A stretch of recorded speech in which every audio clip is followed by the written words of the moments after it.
就是没有对我所以我的主要是这个过。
Nailed it. Yeah. So we're all here anticipating everything.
Nailed it.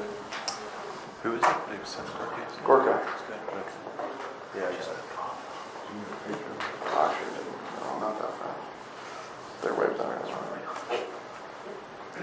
I jumped in there.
Yes, everything's good.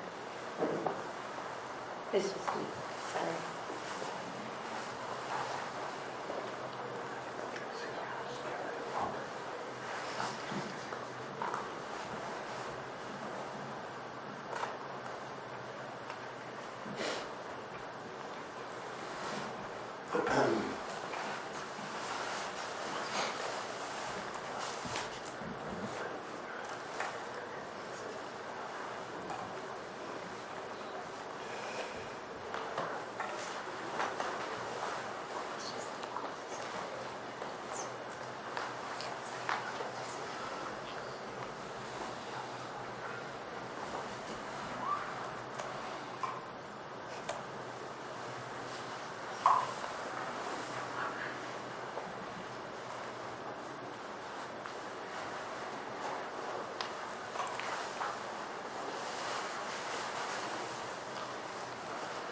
Mr. Poole is still interrupted.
Is there any update on timing for live coverage? Do you know?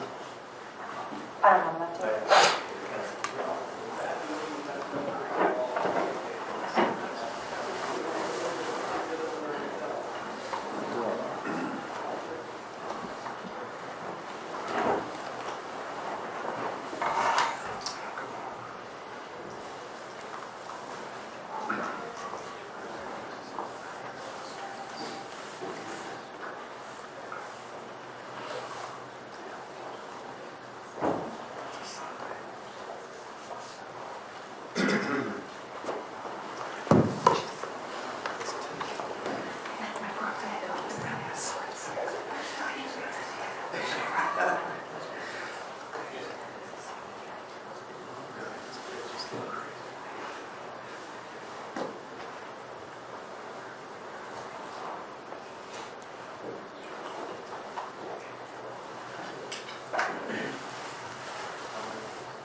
Six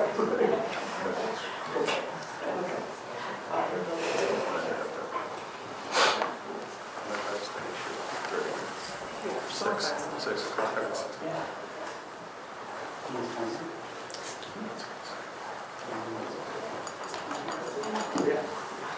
Oh.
Here in 5 minutes. 5 minutes? Here in 5. The updated 2-minute warning is a 5-minute warning. Updated 2-minute warning is a 5-minute warning for those watching. Just got a 5-minute warning now. Total running time. Over here, we just got a 5-minute warning. Take that.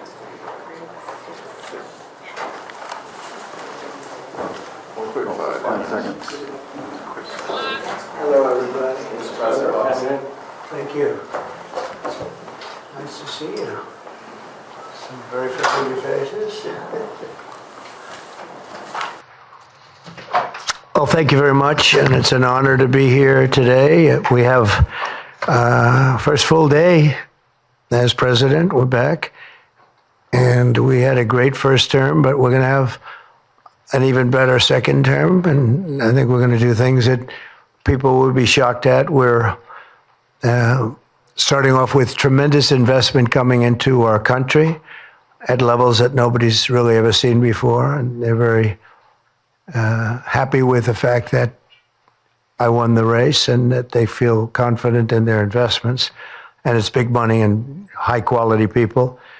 So my first day back from having a nice life, it's my honor to welcome 3 of the world's leading technology CEOs. And in the case of Larry Ellison, it's well beyond technology. He's sort of CEO of everything. He's an amazing man, an amazing business person. But to announce the largest AI infrastructure project by far in history, and it's all taking place right here in America. As you know, there's great competition for AI and other things, and they're coming in at the highest level. We're joined by Oracle Executive Chairman Larry Ellison, SoftBank CEO, my friend Masa Yoshi's son, and CEO of OpenAI, and I would say the by far the leading expert based on everything I read, Sam Altman. So that's great that you're coming in together. That's a massive group of talent and money. Together, these world-leading technology giants are announcing the formation of Stargate. So put that name down in your books, because I think you're going to hear a lot about it in the future. A new American company that will invest $500 billion at least in AI infrastructure in the United States, and very, very quickly, moving very rapidly, creating over 100,000 American jobs almost immediately. This monumental undertaking is a resounding declaration of confidence in America's potential under a new president. Let me be a new president. I didn't say it, they did. So I appreciate that, fellas. But it'll ensure the future of technology. What we want to do is we want to keep it in this country. China is a competitor and others are competitors. We want it to be in this country, and we're making it available. I'm going to help a lot through emergency declarations, because we have an emergency. We have to get this stuff built. So they have to produce a lot of electricity, and we'll make it possible for them to get that production done very easily at their own plants if they want, where they'll build at the plant, the AI plant, they'll build energy generation, and that will be incredible. But it's technology and artificial intelligence, all made in the USA. Beginning immediately, Stargate will be building the physical and virtual infrastructure to power the next generation of advancements in AI, and this will include the construction of colossal data centers, very, very massive structures. I was in the real estate business. These buildings, these are big, beautiful buildings. They're going to employ a lot of people. And physical campuses and locations currently being scouted nationwide. They're making their choices of locations. I think they have their choice. I'd like to ask Larry, Sam, and Masa to say a few words and just talk about a little bit about what they're doing, and if you have any questions, and then we'll go into a couple of other subjects also. But this is, to me, a very big thing. $500 billion Stargate project. I think it's going to be something that's very special. It'll lead to something that could be the biggest of all. So, Larry, maybe we'll start with you, and we'll go down the line. Thank you. Thank you, Mr. President. Thank you, Mr. President. We certainly couldn't do this without you. It would simply be impossible. AI holds incredible promise for all of us, for every American. We've actually been working with OpenAI for a while, and with Masa for a while. The data centers are actually under construction. The first of them are under construction in Texas. Each building's 500,000 square feet. There are 10 buildings currently being built, but that will expand to 20, and other locations beyond the Abilene location, which is our first location. The kind of applications that we're building, to give you an idea, maybe the most charismatic and the one that I think touches us all is electronic health records. Not just maintaining electronic health records, but by looking at electronic health records, understanding the condition of the doctors, better understanding the condition of their patients, and being able to provide healthcare plans that are much better than they otherwise would be. A doctor in Indian River Reservation would be able to see how a doctor at Memorial Sloan Kettering would treat the patient, or a doctor at Stanford would treat the patient. We actually provide all of that information, all of that guidance to the doctors who are treating cancer patients or patients with any other kind of disease, made possible by AI. I'm not going to take a lot of time. I'm going to pass it to Masa, but this is a very exciting program for Oracle to be a part of. Thank you.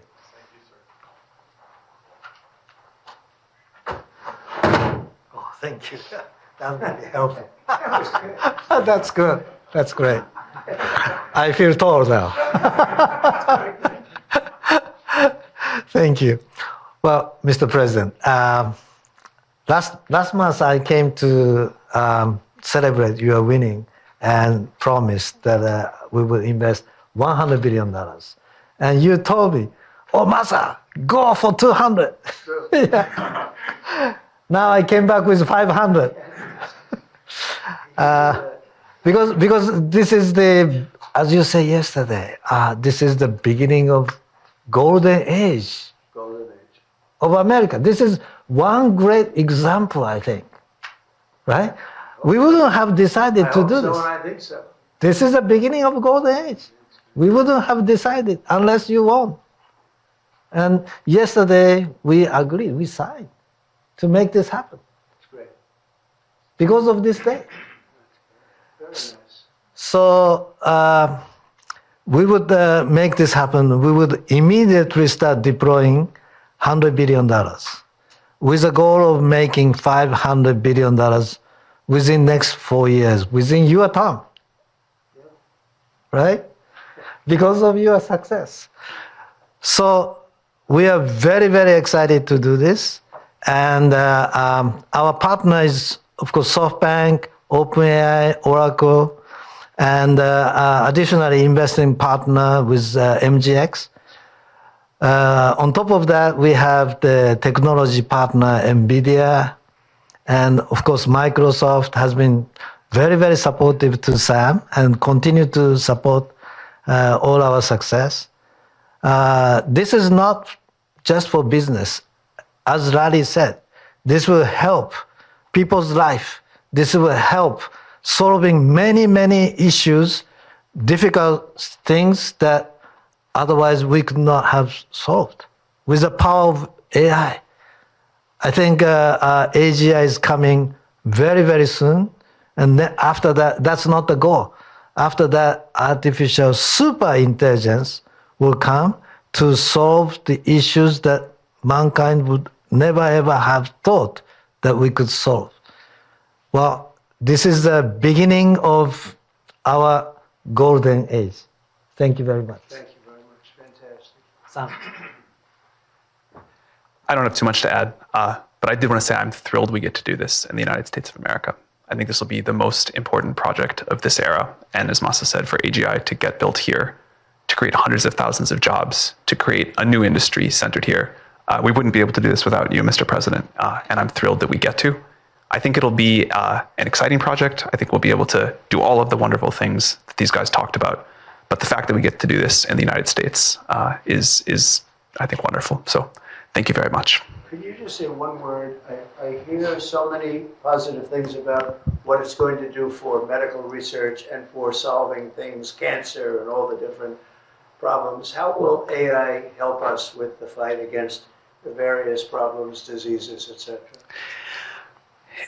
These guys can maybe share more about some of the work they're doing there. I think they'll jointly be some of the leaders about driving progress here. But I believe that as this technology progresses, we will see diseases get cured at an unprecedented rate.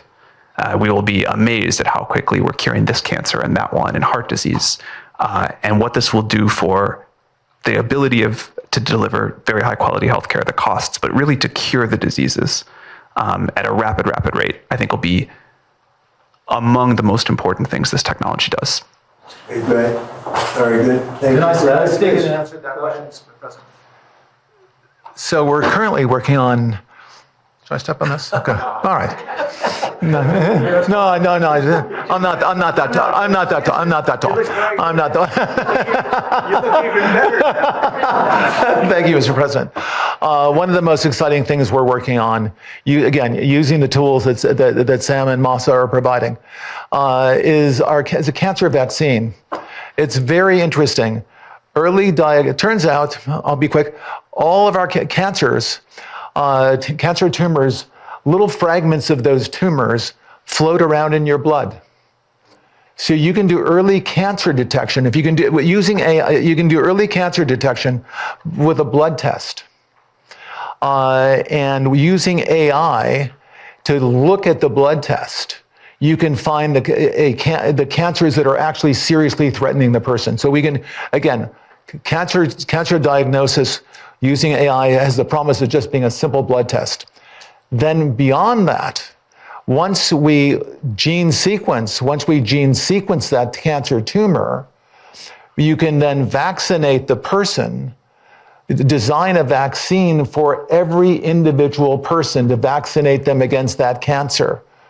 And you can make that vaccine, that mRNA vaccine, you can make that robotically, again using AI, in about 48 hours. So imagine early cancer detection the development of a cancer vaccine for your particular cancer aimed at you, and have that vaccine available in 48 hours. This is the promise of AI and the promise of the future. Great, thanks. Thank you, sir. President, we have a couple questions. Yeah, just 1 second, we'll finish up. But these are highly respected guys. I was shocked with Larry because I don't even think Larry does this stuff. You did a very good job for a guy that doesn't do it much, right? But he's so respected, and the group, and it's really an honor. But for Larry to be here and do this is very unusual because he doesn't do this stuff. He doesn't need it. He does, and you don't need it, do you?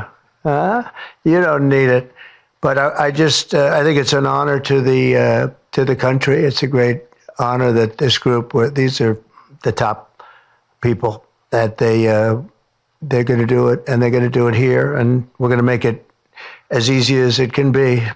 A $500 million Stargate project comes in addition to a separate pledge between $100 and $200 billion from, as we know, from Massa that we talked about before. Also $20 billion from DMAC, which was great. And we have many others that are coming. Some I just announce it. It's easier, but with some, I know them, and they're so highly respected, I'd rather do it this way. Many would like to do it this way, but we're letting the world know what's happening. This is money that normally would have gone to China or other countries, but in particular China. In total, before the end of my first full business day in Washington in the White House, we've already secured nearly $3 trillion of new investments in the United States, and probably that's going to be 6 or 7 by the end of the week. Tremendous amounts of money are coming in for many things other than even AI. AI seems to be very hot. It seems to be the thing that a lot of smart people are looking at very strongly. And our country will be prospering like never before. I think that's true, and it's going to be the golden age of America. As I say, yesterday we had the most ambitious, action-oriented day of any administration in history. No, there's never been a first day like yesterday, as you know.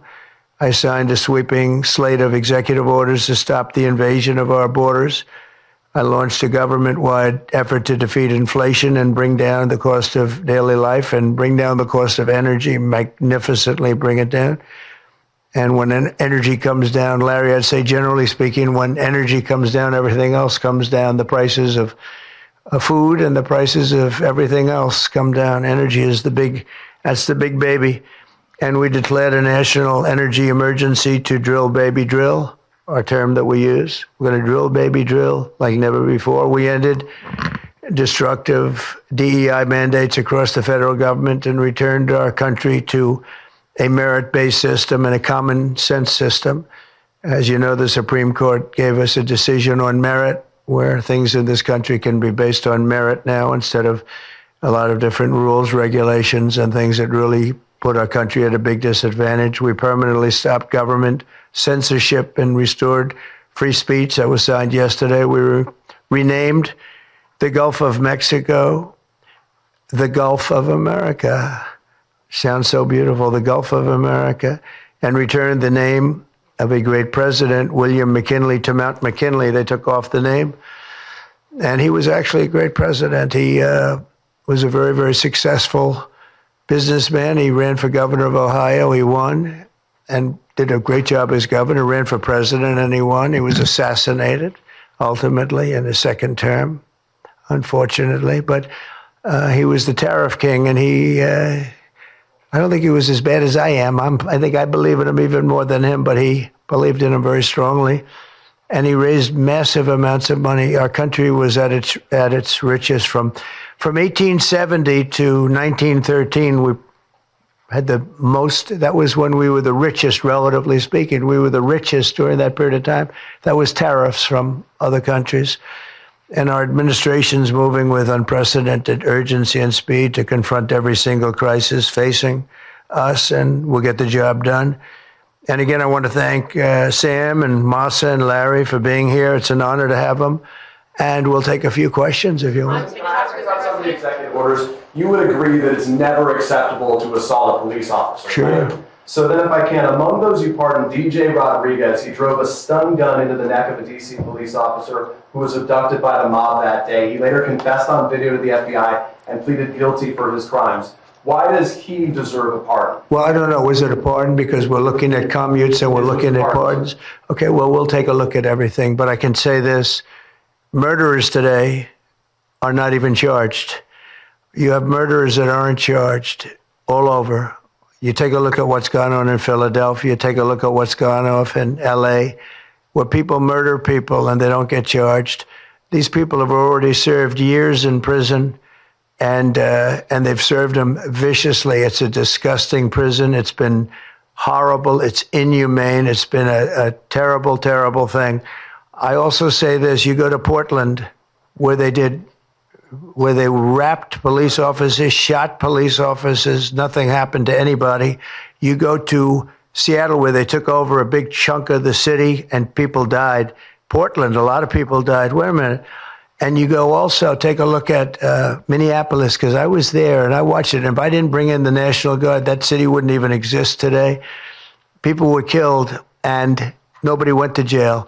So these people have already served a long period of time, and I made a decision to give a pardon. Joe Biden gave a pardon yesterday to a lot of criminals. These are criminals that he gave a pardon to. And you should be asking that question. Why did he give a pardon to all of these people that committed crimes?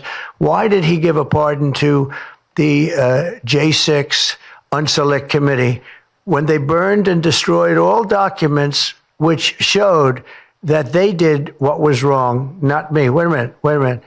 Why did they give a pardon to all of his relatives? His brother, who made millions of dollars, to all these different people, he gave pardons. That's the question you should be answering. All right, go ahead. Yeah, please. If I can just follow up about your... Steve, can I just follow up with that really fast?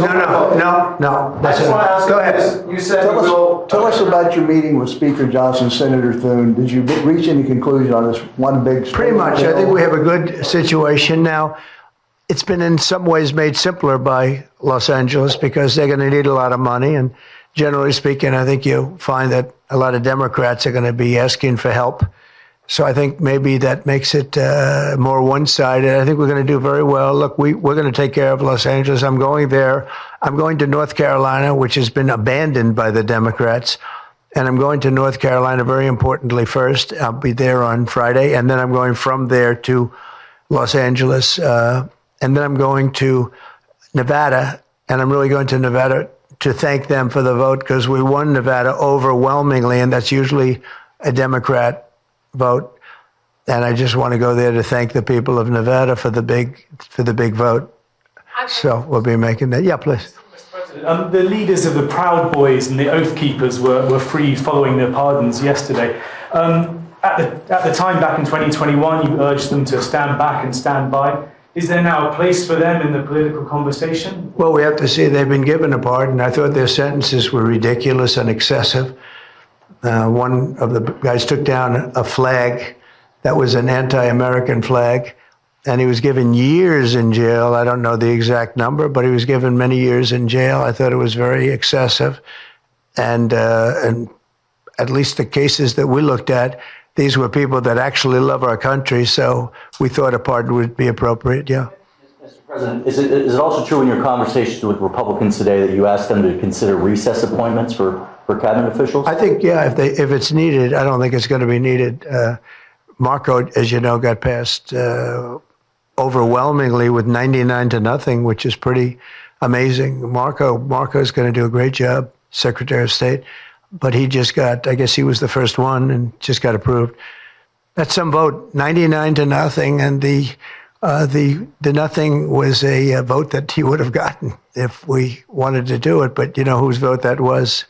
Who's doing a great job right now as vice president. Did you also talk about some sort of a trade or a deal involving wildfire relief in an extension for a debt? Well, what I really want to have done, I was talking about this with the guys back in the Oval Office.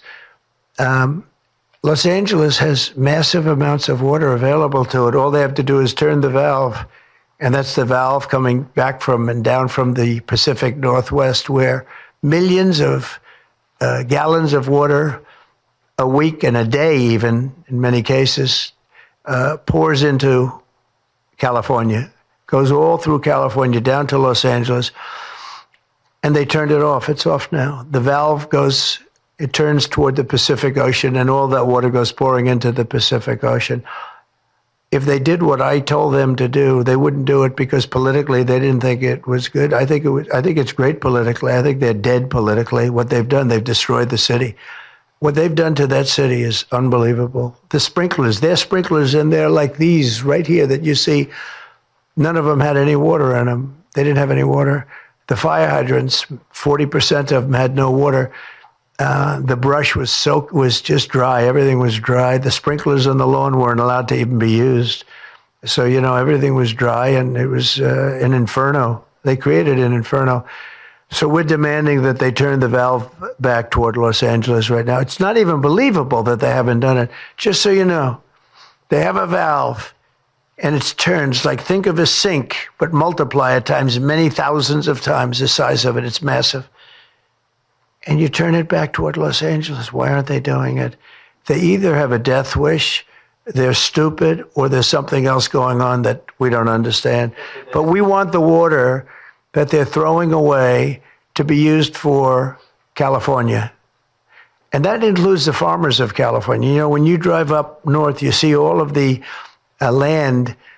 I couldn't believe it. I was with Devin Nunes when he was a congressman and some other congressmen from the area, and we're driving up and we're on the highway, and I keep looking at these farms, and the land is bone dry, and then you'd see an acre, about an acre or 2 acres, with the most beautiful green plants growing in it, the most beautiful you've ever, it's a rich stuff. And you look at the soil, and it's so rich. That soil is almost the equivalent to like Iowa soil. It's phenomenal. It's got no water. But the reason it has no water, I said, do you have a drought? No. I said, what do you mean you don't have a drought? Look at the thing, it's dry as a bone. The reason you have like an acre is because they say you can farm 1 acre, but no more, because they didn't want to waste water. But they throw the water into the Pacific Ocean. These people are crazy. So we're going to be issuing an executive order demanding that they immediately let that water come down through California. Farmers, even people living in Beverly Hills. Now, those people have been a lot of them are wiped out. Believe it or not, you know, they were having restrictions, Larry, you know about this. They wanted to restrict you to 38 gallons of water a day. That sounds like a lot, but it's not. When you're a rich person and you like to take a shower, 38 gallons doesn't last very long. And they have all this water, and it's really good water. Up high, Pacific Northwest, some comes in from Canada, a nice country, by the way, comes in from Canada, and it comes all the way through California, and they're restricting it. You even have the half pipes, you know, the half pipes, the cut pipes, big ones, bigger than this room, and they're going all the way down, and they're bone dry, and they could be loaded up with water. No, but isn't it incredible that they don't do it? And it's to protect the Delta smelt. It's a fish that's doing poorly anyway. But I said, how are you protecting the Delta smelt by not giving it water? It's a fish. It needs water. Nobody can answer that question. President Trump, TikTok, Mr. President. Well, let me do this first. Are you open to Elon buying TikTok? Say it. Are you open to Elon buying TikTok? I would be if he wanted to buy it, yeah. And on your inauguration, I'd like Larry to buy it too. I have the right to make a deal. So the deal I'm thinking about, Larry, let's negotiate in front of the media. The deal, I think, is this, and I've met with owners of TikTok, the big owners. It's worthless if it doesn't get a permit. It's not like, oh, you can take the U.S. The whole thing is worthless. With a permit, it's worth like $1 trillion. So what I'm thinking about saying to somebody is buy it and give half to the United States of America, half, and we'll give you the permit. And they'll have a great partner, the United States. And they'll have something that's actually more valuable because they have the ultimate partner, and the United States will make it very worthwhile for them in terms of the permits and everything else. But so think of it, you have an asset that has no value or has $1 trillion value. It all depends on whether or not the United States gives the permit. So what I'm saying is let the United States give the permit, and the United States should get half. Sounds reasonable. What do you think? Sounds like a good deal to me, Mr. President. Yeah, he can afford it too. Mr. President, you're a president who has long said that you back the blue, but aren't you sending the message that assaulting officers is okay with these pardons? No, the opposite. In fact, I'm going to be letting 2 officers from Washington Police, D.C. I believe they're from D.C., but I just approved it. They were arrested, put in jail for 5 years because they went after an illegal, and I guess something happened where something went wrong. And they arrested the 2 officers and put them in jail for going after a criminal, a rough criminal, by the way. And I'm actually releasing. No, I am the friend of police, more than any president that's ever been in this office. More than 400 of the people that you pardoned, though, assaulted officers. So I want to ask you about the Vice President, J.D. Vance. He said, this is a week ago, he said, if you committed violence on January 6th, obviously you should not be pardoned. Why is your Vice President wrong? Well, only for one reason. They've served years in jail. They should not have served, excuse me, and they've served years in jail, and murderers don't even go to jail in this country. And we had 1,500, we have 16 under review. As you know, we commuted about 16 of them because it looks like they could have done things that were not acceptable for a full pardon. But these people have served years of jail. Their lives have been ruined. And in many cases, listen to me for a second. Stop interrupting. They served years in jail. And if you look at the American public is tired of it. Take a look at the election. Just look at the numbers on the election. We won this election in a landslide because the American public is tired of people like you that are just one-sided, horrible people in terms of crime. You don't talk about all the people that have been killed and what happens to those murderers. Murderers get no time. You take a look at some of these DAs. They go after political opponents, but they don't go after people that shoot people in the street. They're caught. They know where they're living. They know everything. They don't even go up to pick them up anymore. They just let them live there. They know all about it. They have their pictures. They have the tape of the shooting, and they don't even go up and you're talking about this. No, we pardoned people that were treated unbelievably poorly. In the history of our country, there's never been anything take place like this. They're still looking for them, but they're not looking for the murderers, the people that are killing everybody. We are, though, and we're getting them out of the country. We just started that. We're getting them out of the country, and they're going to be gotten out of the country fast. They came in illegally from jails and from prisons. They killed many people. Some of them killed many people. About 50% of them killed more than one person. They were released into our country. That's what we're focused on, not the kind of nonsense you're talking about. You've called for a ceasefire in Ukraine. If Vladimir Putin doesn't come to the table to negotiate with you, will you put additional sanctions on Russia? Sounds likely. And do you think that the war should be frozen currently along the war should have never lines? started. If you had a competent president, which you didn't, the war wouldn't have happened. The war in Ukraine would have never happened if I were president, but that couldn't happen because the election was rigged. Yeah, go ahead. Mr. President, there's been some debate within your orbit over whether or not to keep or eliminate H-1B visas. What's your position on that? Do you want to keep H-1Bs or do you want to get rid of them? I like both sides of the argument, but I also like very competent people coming into our country, even if that involves them training and helping other people that may not have the qualifications they do. But I don't want to stop. And I'm not just talking about engineers. I'm talking about people at all levels. We want competent people coming into our country. And HB1, I know the program very well. I use the program. Maitre d's, wine, experts, even waiters, high quality waiters.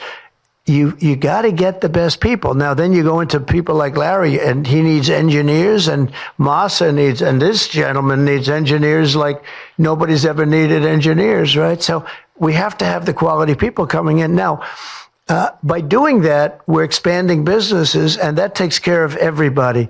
So I'm sort of on both sides of the argument, but what I really do feel is that we have to let really competent people, great people come into our country, and we do that through the H-1 program.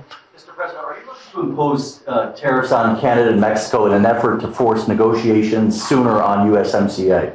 No, it's really not. on U.S. It has nothing to do with that. They've allowed, both of them, Canada very much so, they've allowed millions and millions of people to come into our country that shouldn't be here. They could have stopped them, and they didn't. And they've killed 300,000 people last year, my opinion, have been destroyed by drugs, by fentanyl. The fentanyl coming through Canada is massive. The fentanyl coming through Mexico is massive. And people are getting killed, and families are being destroyed. I mean, the son gets killed, and the family is a basket case for the rest of their lives. I mean, I've seen mothers that thought they'd heal. They never heal. They say it gets worse with time. It gets worse with time. They lose their boy, they lose their baby, they lose their young daughter to fentanyl poisoning. And I had that talk with President Xi the other day, too, of China. I said, we don't want that crap in our country. We got to stop it. I would have stopped it. I had a deal with him where he was going to give the maximum penalty, which in China is the death penalty for drug dealing. And he was all said he was going to give the maximum penalty to fentanyl dealers. If they send to the United States, they were going to get the death penalty. And of course, Biden didn't pick that up. I had that deal all done. It was all wrapped up. We were going to have it done. And then the election went, let's put it nicely, didn't go the proper way. I'm trying to be nice about it. It was rigged. And we had an incompetent president elected, and he never followed up on that deal. But he should have followed up, because if they got the death penalty, they wouldn't be sending fentanyl to Mexico, Canada, and other places. How much will the tariffs on China be, Mr. President? How much will the We're thinking about that too. We're talking about a tariff of 10% on China based on the fact that they're sending fentanyl to Mexico and Canada. How soon on those tariffs? Probably February 1st is the date we're looking at. For Mexico and China, we're talking about approximately 25%. Update on the Gaza ceasefire. Are you planning to travel to the Middle East soon? We're thinking about going to the Middle East, not yet. We have a thing called the hostages are coming back going on right now, and they are coming back. Some of them have been very damaged. You look at the young lady with her hand practically blown off. You know how that happened, right? Did you know how that happened? When you find out, you're not going to be too happy because it was terrible. But the hostages are starting to come back. If I weren't here, they wouldn't be back ever. They would have never come back. They would have all died. If this were done a year earlier, if Biden would have done this deal a year and a half, 2 years ago, or frankly, it should have never happened. October 7th should have never happened. Nobody should be dead. But through weakness, they allowed it to happen, and then it was a disaster from them. But you go back just 6 months ago, many of these young people were living. Young people don't die like that. They're just dying. And young people aren't dying at 22 and 23 years old. They don't die. But now they're dying, and you wonder why they're dying. They're being killed, and they have been killed. But they say 6 months ago, you would have had 11 more living hostages. Think of that. 6 months ago.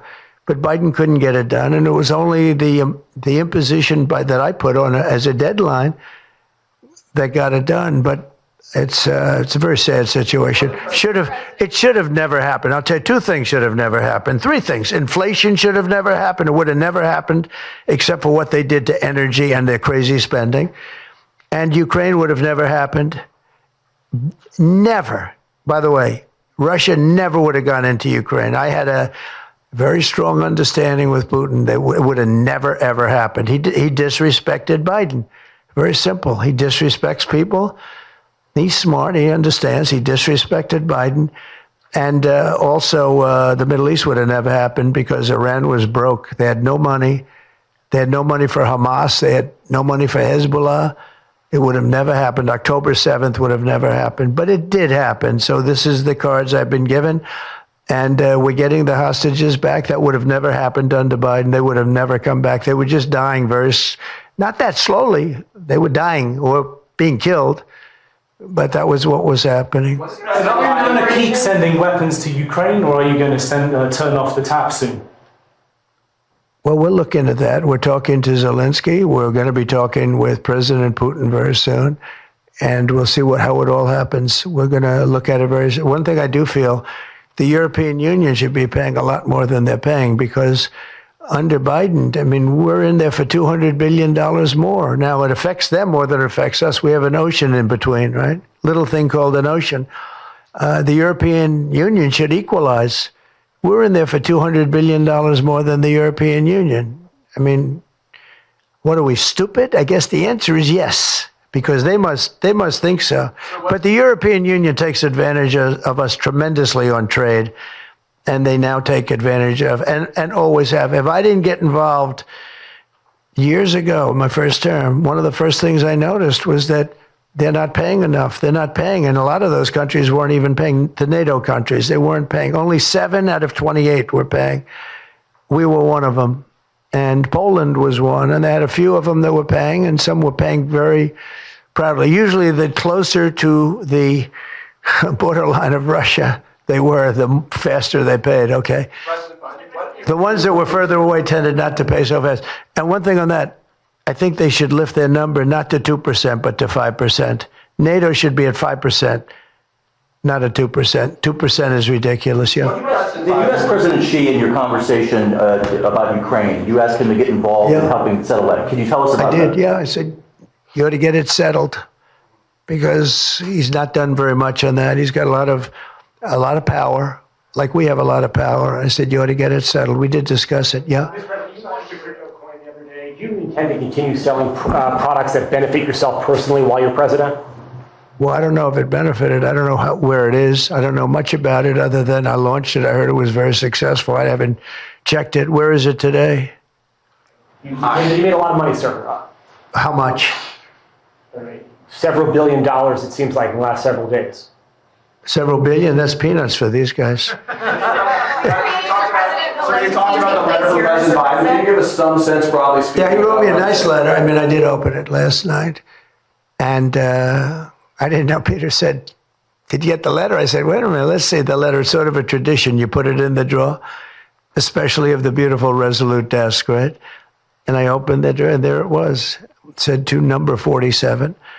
And it was a very nice letter. I mean, I could show it because I think it was a nice letter. Maybe I will. I think What do you say in terms of just basically it was a little bit of an inspirational type letter, you know. Enjoy it, do a good job. Important, very important, how important the job is. But I think it was a nice letter. I think I should let people see it because it was a positive for him in writing it. I appreciated the letter. Mr. President, were security concerns at all a factor when deciding to move your inauguration indoors? No, not at all. No, not at all. It was just cold. Hey, look, if we would have, you know, I just went out to the helicopter, right, we said goodbye. That's a tradition. As long as before it used to be a stagecoach, and then helicopters came along. But that's been a tradition. You go out and you do that. And we stood there for 10 minutes, and I'll tell you what, people would not have been able to get through that day. That was cold. It was sort of interesting. Don't let the sun fool you. Tell me something. Sunny days can get very cold, can't they? Because that was so freezing yesterday. You couldn't have gotten through it. It would have been. And the answer is no, it wasn't secured. With that being said, I thought the Capitol, the Rotunda, was beautiful. 72 degrees, unbelievable sound. You know, it's like being in an opera house. I could see people wanting to do it there rather than outside. Why did you remove John Bolton's security clearance, sir? Because I think there was enough time. It's we take a job. You take a job. You want to do a job. We're not going to have security on people for the rest of their lives. Why should we?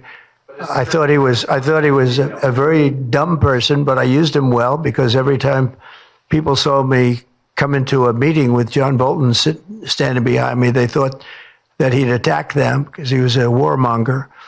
He's the one that got us involved, along with Cheney and a couple of others, convinced Bush, which was a terrible decision, to blow up the Middle East. You know, we blew up the Middle East and we left.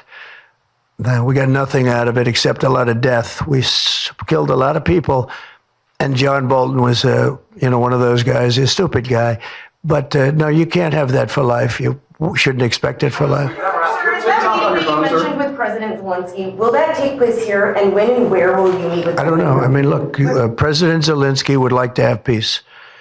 He's told me that very strongly. He'd like to have peace, but it takes two to tango. We'll see what happens. When will you meet with President Putin? Anytime they want, I'll meet. I'd like to see that end. Millions of people are being killed, and they're being killed. It's a vicious situation, and they're now largely soldiers. A lot of people have been killed in the cities. They look like demolition sites. Buildings, massive buildings bombed and coming down. The thing with Ukraine is that many more people died than you're reporting. You're not reporting the real numbers, and I'm not blaming you for that. I'm blaming maybe our government for not wanting to release those numbers. Many more people died than what you know about. When those big buildings come down and they say 2 people were injured, no. Many people, thousands of people are being killed. But the real killing now is on the war front. It's a very flat land. And the only thing that stops a bullet is somebody's body. And you have young soldiers. So Russia's lost about 800,000 soldiers now. Ukraine's lost about 600 or 700,000. I think the numbers are low that they're giving out. But they've lost massive numbers of young soldiers. And that war should stop. It's very flat. It's beautiful farmland, and it's flat and really beautiful in a different kind of a way, but they don't have any protection. The only thing that stops a bullet is a body. And those bodies are stopping a lot of bullets, and they're being decimated, both sides. Your conversation with President Xi, what did you tell him in terms of when to expect tariffs? And what can he do to avoid them? About which one? About tariffs? We didn't talk too much about tariffs, other than he knows where I stand. Look, I put large tariffs on China. I've taken in hundreds of billions of dollars. Until I was president, China never paid not 10 cents to the United States. With me, they paid hundreds of $600 billion or so, or more than that even, of tariffs. And if I didn't do that, you wouldn't have a steel mill open in the United States right now. You wouldn't have one steel mill open in the United States. So what I did is I saved the steel industry. I saved other industries too with other tariffs. Other countries are big abusers also. It's not just China. China's an abuser, but the European Union is very, very bad to us. They treat us very, very badly. They don't take our cars. They don't take our cars at all. They don't take our farm products, essentially. They don't take very much. We have a $350 billion deficit with the European Union. They treat us very, very badly. So they're going to be in for tariffs. It's the only way you're going to get back. It's the only way you're going to get fairness. You can't get fairness unless you do that. But the European Union's treated us very badly. But essentially, everybody treats us badly. Everybody treats us badly. Yes, go ahead. Because we allow them to. Because we've had stupid people doing this, and we can't have. I'd like to have these 3 people negotiate for us, just for 1 week, and we'd be a rich country again. But we'll be rich. Mr. President, on AI data centers, will you rescind President Biden's executive order that opens up federal lands? On which centers? On data centers. Will you rescind President Biden's executive order that opens up federal lands for data centers and energy production? No, I wouldn't do that. That sounds to me like it's something that I would like. I'd like to see federal lands opened up for data centers. I think they're going to be very important. Again, we have a lot of competition for that. So it's an honor to have these 3 great people, great CEOs and great geniuses, all 3. It's an honor that they want to come to our country, but we're going to make it as easy as we can for them because other countries want them to. I'm going to have to go now. Thank you all very much. Thank you. Question. Do you have TikTok on your phone? No, but I think I might put it there. I think I'll get it right now. By the way, again, we won the young vote. I think I won it through TikTok. So I have a warm spot in my heart for TikTok. Okay? Thank you. Thank you very much. Thank you, Mr. President.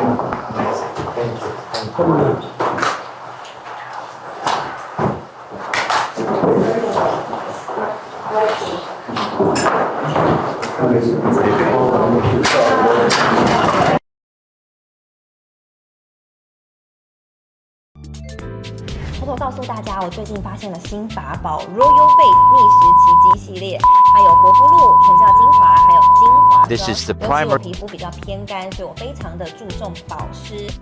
保湿做得好，肌肤自然烹润。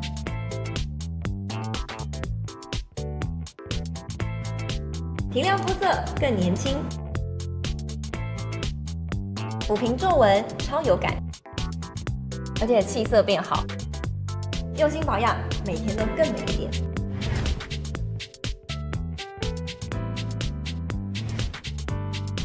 美吧。